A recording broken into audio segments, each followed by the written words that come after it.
Hello YouTube, ZiggyNo back with another video. And in this video I want to talk about why PSA dominates.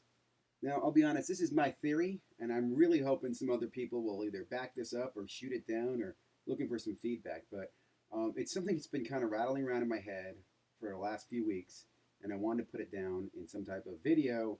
So I'm going to use some slides and hopefully you guys can follow along. And like I said, I'm looking for feedback and thoughts. But why PSA dominates by ZiggyNo.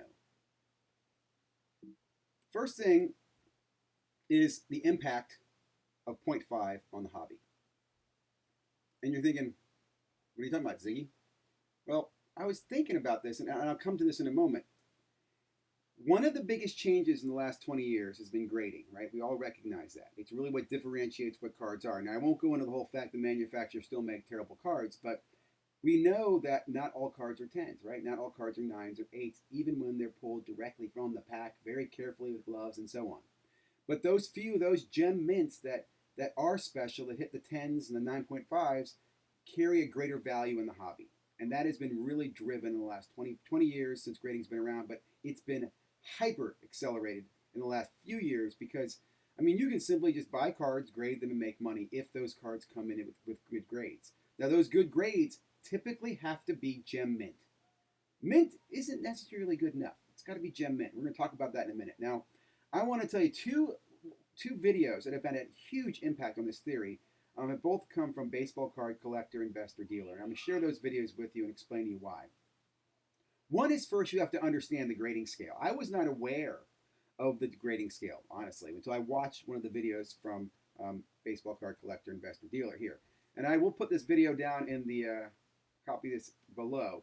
And he has a great series here, Grading the Grader. So there's like 6 chapters. This is chapter 1. But he shows you what the scale is for. And he talks about why the scale was, came to be. Because I have a great card. I have a really great card. No, my card's a mint card, right? And it really came down to 9.5 and 10 being what's referred to as gem mint and or pristine. You'll see black label up here. But gem mint has become the cream of the crop. And you've got mints and near mints and so forth. And in vintage, this will have a totally different values. But in modern, the gem mints are what really grab the huge value. I remember coming to the hobby and someone explained to me that a gem mint can have a 3 or 4x impact on the raw. And that to me just didn't make sense. It just, but it does. It happens, right? You can look at these, what we call, ratios of raw to gem mint. Anyway, check this video out. Learn about this. I can't believe 2 people did not like this video. Anyway, check this video out and understand the grading scale. And again, what's an important takeaway here is that PSA uses the same scale. They recognize all these things. They could issue a 9.5, and they do issue 8.5s and 7.5s and so forth, but they choose not to. And in fact, I'm curious to know, do they have a policy against a 9.5? Have they ever issued a 9.5? If anybody knows that, please drop a comment below. Let me know. Anyway, next point that's very, very important to understand is understanding the gem mint rates. Now, again, I go back to baseball card collector, investor, dealer who brought this to my attention. Again, now, in the hobby, everybody debates about, is PSA better than BGS or SGC and who's a stricter grader and who's better at grading and who's, blah, blah, blah. And there's arguments back and forth, right? One of the great things, in fact, again, when I got back in the hobby 5 years ago, I used Beckett because I loved the subgrades. I thought subgrades were awesome. I go, why would you not want these? I wasn't a fan of the slabs of the PSA. It wasn't until I looked at the financial differences. I'm like, man, I really got to look into doing PSA. Okay? So again, understand the gem mint rates. Let's take a look at a video here from baseball card collector, investor, dealer. I'll put this again below. This is from just a few weeks ago, December 7th. And he takes samples of the 2020 Topps baseball. And he looks at all the cards that were graded, which I don't know where his data came from, but I trust his data is pretty accurate. All the grades, and I'm sure he probably pulled this in pop reports, right? Grades and who graded them, right? And then he gave you breakdown what they fell into. Now, here's an important point. Gem mint or better. Okay, in order to be gem mint or better, you're going to be 9.5 or 10. For PSA, only 57% of those cards graded, which is a huge amount, were gem mint or better. And that's because they all had to be 10s. Okay, they don't have 9.5. So you kind of have a cliff here. You're either going to become a 10 or you fall down to become a 9 or less, right? In Beckett and SGC, their gem mint rates include 9.5s and 10s. Now, in fairness, they have a far few number of 10s, right? So That's why Beckett people and SGC people say, oh, but a Beckett or BGS 10 is better than a PSA 10. I'm not going to say you're wrong about that. There's fewer of them. They are more scarce. But in the gem mint community, they are gem mint, just like a 9.5. SGC, your 10 is gem mint. I know you call it a pristine, but it falls into that gem mint community. Okay? Now, look at this. This is what I think is very important. If I go back to my slide here, why does PSA dominate the market? Okay, now follow me along with some of this math, and I didn't build this. I just kind of laid it out here like it's a whiteboard. These are the 4 things they grade on: centering, corners, surface, edges. Okay? I'm going to make some assumptions here, and I could be totally wrong. In fact, I know I'm totally wrong. I'm not a grader. I don't know this, but I'm going to say each ding is worth 0.5 off of that grade. Right? So if you have a bad corner, one right corner soft, ding, you get 0.5 off it. You have 4 bad corners, ding, ding, ding, ding, ding. 4.5. So that's 2 points would be deducted. 4 dings equals 2 points. That should be an equal, not a minus. Now, what does that mean? Well, that means I can get 4 dings and hit a gem mint rate. You see what I'm saying? 4 dings is going to give me, it's going to give me a 38. So I get 38 divided by 4 cards, or 4 grading criteria, gives me 9.5, which would give me an overall gem mint, right? And this is even for PSA. So if PSA is calculating this and they see 4 dings, they go, yep, this is a 9.5. What are they going to do? They're going to round that up to a 10, right?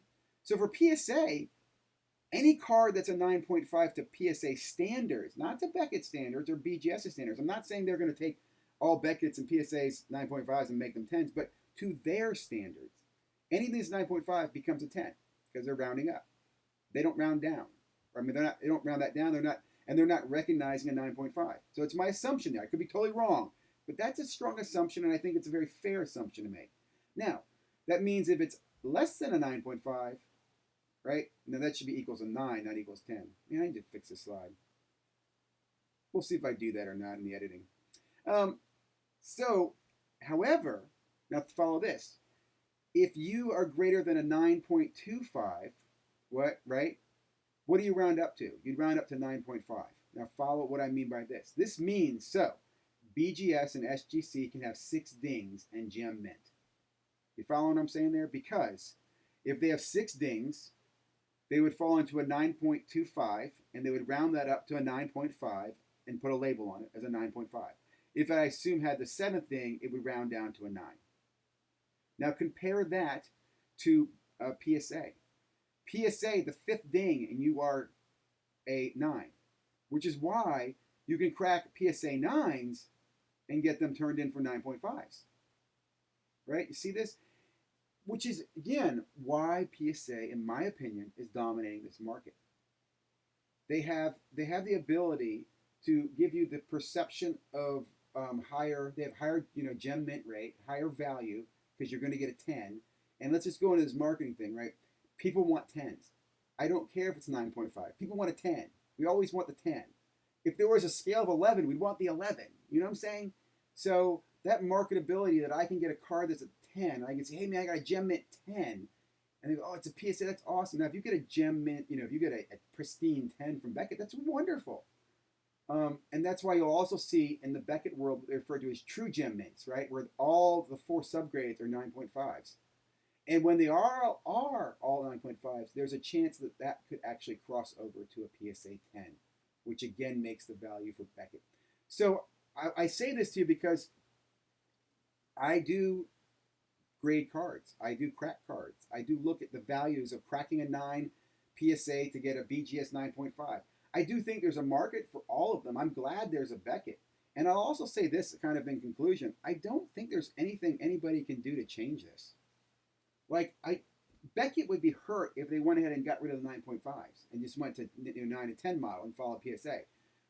SGC, if they wanted to, they would have had to do this a while back. I think again would hurt them if they tried to do this.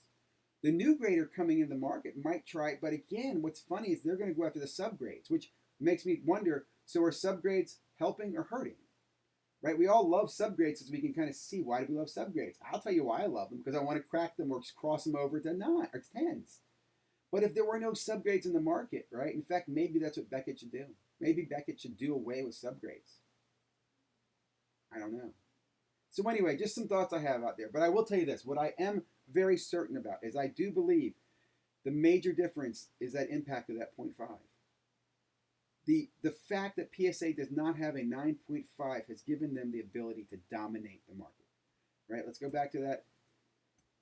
Oh, that's this video right here. Right? When their gem mint rate is less than, it's harder to, it's scarcer to get a general 10. Right? If I'm sending in 10 cards to PSA, probably, if best case, and I'm not saying best case, but good eyes, whatever, I might get a 57% gem mint rate on those 10 cards, which means 5.7 will come back gem mint. If I send those same cards into Beckett or SGC, I have a 7.5 of them will come back. So again, I can see the value differentiator. Anyway, hope you guys liked the video. If you haven't already, please like, subscribe. I always ask that at the end when no one's probably listening, but I would really, really love your feedback, comments, and thoughts on this theory. And man, there's a lot of smart people out there, so I'm sure you'll tear this apart or digest it or spit it out or whatever.